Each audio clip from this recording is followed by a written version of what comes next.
From the Scripps Studios, this is 10 News. Right now at 5, taking a live look outside there at the beach in La Jolla. A lot of San Diegans right now trying to beat this heat wave. Of the heat. Hannah Mullins has the unpleasant surprise for a lot of beachgoers today, but let's get started with weather anchor Jennifer De La Cruz with what we can expect for the rest of the night. Hopefully a bit of a cool down, Jennifer. Yeah, that heat wave underway, and it's only going to get worse for San Diego County. We will be slightly cooler on the coast. We do have heat warnings and advisories already in place for most of the county. Our temperatures will be bumping up even more Monday to Wednesday. Your current temperatures right now 75 degrees in San Diego, 86 in El Cajon, 85 in Escondido, and 88 in Ramona. Cooling down tonight, but not by a whole lot. 61 degrees on the coast, patchy fog after 11 o'clock, 73 in your deserts, and 58 degrees inland. That heat wave is just getting cranked up, so if you think it's hot now, we haven't seen anything yet. I'm tracking record-breaking temperatures coming up in your 7-day forecast. Oh boy. Okay, our team coverage continues tonight with big crowds at local beaches hoping to cool down. 10 News reporter Hannah Mullins live at Mission Beach, where a lot of people hoping to beat the heat got a bit of a rude awakening. People were also reminded of the importance of sunscreen. Now, lifeguards have been busy, nothing out of the ordinary though. Take a look. This beach is packed with people, but there aren't many people in the water. Heat isn't the only thing they're talking about. It's so gross. Like, you walk out, just step outside and you're instantly drenched in sweat. Your hair is sweat, your makeup melts off. It's so hot. No, not here. Crystal Hernandez is talking about the weather when she left Phoenix. I work out in the field and I get drenched and I have to start stinking. Got to change my uniform. They had heard a heat wave is sweeping San Diego. You're wrong. Yes. They didn't expect this. Oh man, if you're in San Diego and you say it's hot, I'm sorry, it's crazy. This is awesome. It feels great on the skin. But what about the water? It's like literally stepping into an icebox. She backed away from the waves, but she blames the great whites. They've been coming closer to shore, but beachgoers have been struggling to work their way out. They're tiptoeing in, only to turn right back around. The water is so cold. Nope, not warm enough for him. The brave souls pushing past that initial pain are turning around to take the next hit. One move they may be missing is the Stingray Shuffle.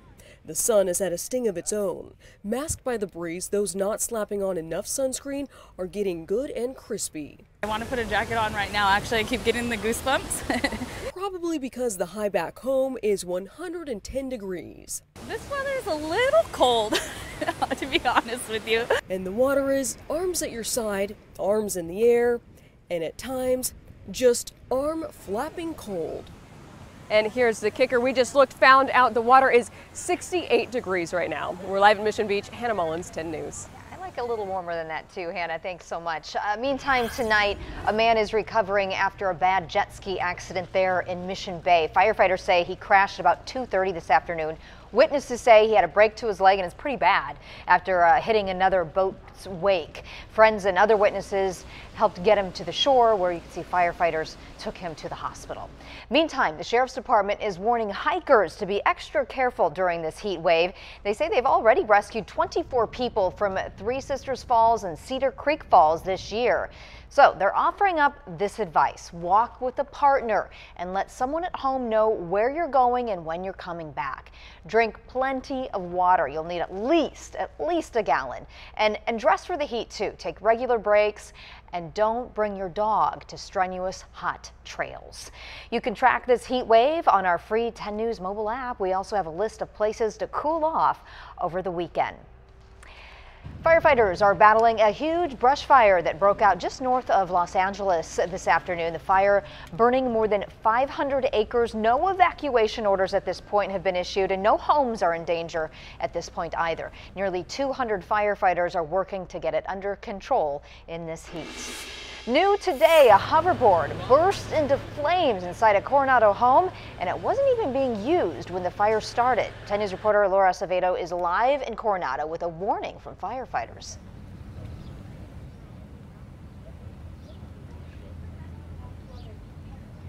The fire started here at this yellow house here on C Avenue, and when I arrived, the homeowner was speaking to a fire damage company. That charred hoverboard was still in that front yard. Now, the fire started just after 12:30 this afternoon. Coronado firefighters say the hoverboard was charging in a room in the front of the house when it caught on fire. The family that lives here was able to put the fire out before it spread to any other part of the home. The fire department says they have responded to several fires caused by hoverboards in the past, and a battalion chief here on the scene suggested charging them outside. Now, there is smoke damage throughout the home, so the family will be displaced for a while, but thankfully no one was injured during this fire. Reporting live from Coronado, Laura Acevedo, 10 News. Yeah, we know this is a problem. In fact, this is the second fire blamed on an exploding hoverboard in San Diego County just in the past 2 months. In May, a Vista mom told 10 News her daughters had just finished playing with the toy and left it on the charge. She says it burst into flames. Her husband threw it out the window and into the backyard where they finally put out the fire. Luckily, no one was hurt in that case, but we know that these fires could have been much worse. Also last month, a fire destroyed a home in Kansas after a hoverboard exploded. No one was hurt there. In March, 2 young girls died in a house fire in Pennsylvania, also caused by a hoverboard. The Consumer Protection Safety Commission recalled 500,000 of those hoverboards in 2016. New models are now required to have the certification that you see there on your screen. Very important. You want to look for UL2272. And if yours doesn't have that label, then it hasn't been tested for safety and you should not use it. Return it from where you purchased it. Now to a crime alert. 2 homicides under investigation in San Diego right now. The first in Palma Valley. Police say 31-year-old Raymond Esparza was shot and killed last night at a strip mall along Highway 76. This happened around 9:30. Police at this point do not have any leads. They are offering a $1,000 reward for information leading to an arrest. And in Claremont, detectives are looking for a killer in a residential neighborhood. Police were called to a house on Gaylord Drive around 2:30 p.m. yesterday. When they got there, they found 47-year-old William Barton dead. Anyone with information is asked to also call police. Right now, neighbors are asking for help finding a missing man in Scripps Ranch. Ty's son was last seen on Thursday at his home on Maple Grove Lane. We have a picture. Take a look. He is 85 years old. He has Alzheimer's, his family tells us. Today, dozens of volunteers with the Scripps Ranch Civic Association searched for him, but so far, no luck. The San Diego-based USS Dewey among several ships involved in a search and rescue mission. 7 American sailors missing after a major crash. Right now, officials are assessing the damage to the American Navy ship and trying to figure out what went so wrong. ABC's Gloria Riviera is tracking that search. A crippled warship limping back into port. The USS Fitzgerald obviously listing as it's towed to shore in Japan. The crew standing along the deck. 7 remain missing. It's hard to imagine what this crew has had to endure, the challenges they've had to overcome, but I'm extremely proud of their courage and dedication. Navy officials are still trying to figure out how the 9,000-ton Fitzgerald and a massive 30,000-ton container ship from the Philippines collided. The destroyer severely damaged, the mangled midsection clearly visible. These are 2 very sophisticated ships, and they should have seen each other. The crash happened in the middle of the night, about 10 miles from one of the world's busiest ports. The Navy confirming multiple sailors were hurt, 5 so badly injured they had to be medevaced, including the ship's commanding officer. We still got an active search and rescue going on for our missing shipmates, so please keep them in your thoughts and prayers. The focus now finding those 7 missing crew members. Officials saying they could be trapped in the caved-in compartments, which housed ship machinery and the radio room. The damage extending below the waterline, hoses pumping seawater out of the ship's belly. Fitzgerald is one of the most sophisticated ships in the U.S. Navy. It has a special radar and a special set of missiles. The Navy's going to want to backfill this very quickly because the Fitzgerald is going to be out of service for a long, long time. Gloria Riviera, ABC News, Washington. And President Trump tweeted about this collision just this morning, saying thoughts and prayers with the sailors of the USS Fitzgerald and their families. Thank you to our Japanese allies for their assistance.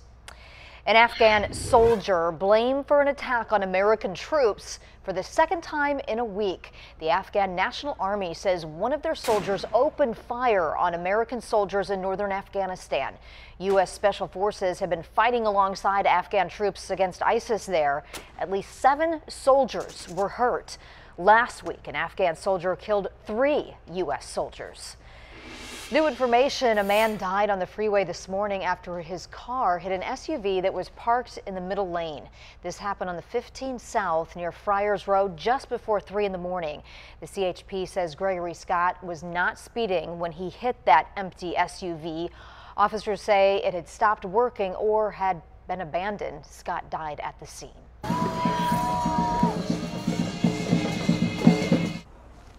Protesters are still out at City View Church tonight, pushing against a group accused of practicing gay conversion therapy. The Restored Hope Network has been hosting a conference at the church since Thursday. They call themselves a transformation ministry, but LGBT activists say it's conversion therapy. And we're here to say there is nothing wrong about being gay, and you don't pray away human sexuality that comes forth in all kinds of expressions of love. The protesters say they will be out there until the conference ends at 9:30 tonight. Panic at the beach. Who stepped up to make sure no one got hurt when a shark showed up in shallow water? And the perfect rental with one big problem. It's already occupied. How scammers got a hold of pictures from inside this family's house. Our heat wave is only getting hotter. I'm tracking when we'll start to cool down coming up in your 7-day forecast.